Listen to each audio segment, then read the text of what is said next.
Hey everybody, today I want to share with you something very near and dear to my heart. And I want to share with you a really well-kept secret among the Asian culture. And something that we really don't share. Now, when I say Asian, that's too broad of a term because it covers a ton of ethnicities. I obviously can't speak for every single one. I can only speak for those, the people who I've been around with either all my life or most of my life. That would be Chinese, Japanese, Koreans, Filipinos, Taiwanese, Indians, and Shanghainese. Although I will have to say that I actually don't know any Shanghainese except my wife, but I know her pretty well, so I guess I can speak to that too. Here is the secret. When we're all sitting around the dinner table and we're eating our rice, I don't want to feed into stereotype, that's not true. Sometimes we smoke opium. So as we're doing the opium and rice thing, and we're talking about the issues that plague us, the Asian community, you know what never happens? We never sit around, talk about the issue, and we never look around at each other and go, does anybody have a white friend that can champion this cause for us? If only there was a white suburban mom that will take the bulls by the horns and raise this issue on the national level and be an ally for us.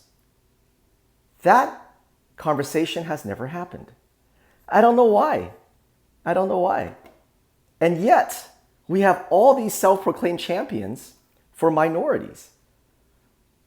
It's a funny thing, isn't it? Now, I cannot speak for the black community, but among all my black colleagues and friends and business associates, I've heard that they too don't have that conversation in their communities around their dinner table. So, yeah, it's odd, right? I'll give you an example.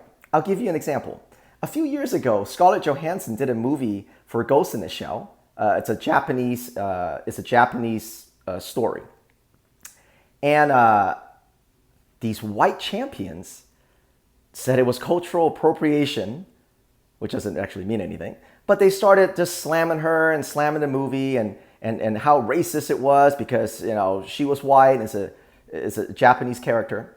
And then they went to Japan and they asked young people in Japan what they thought about the movie. And they said, oh, I think Scarlett Johansson did a fantastic job. It was great. They interpreted it fantastic.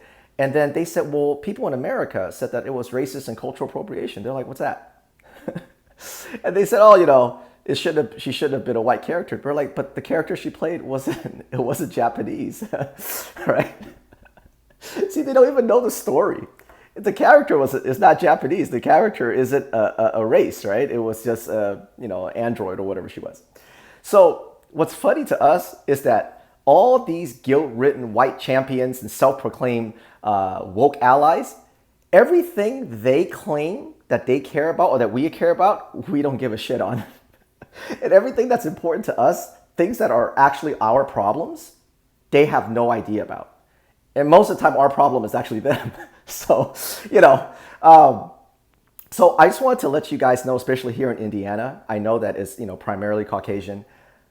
And you're fighting this stuff in schools, all the SEL, CRT, all the ideology and all the gender ideology and propaganda. Let me tell you, don't let these people tell you that you don't know what they're talking about. Because I promise you, they don't know what they're talking about. All right?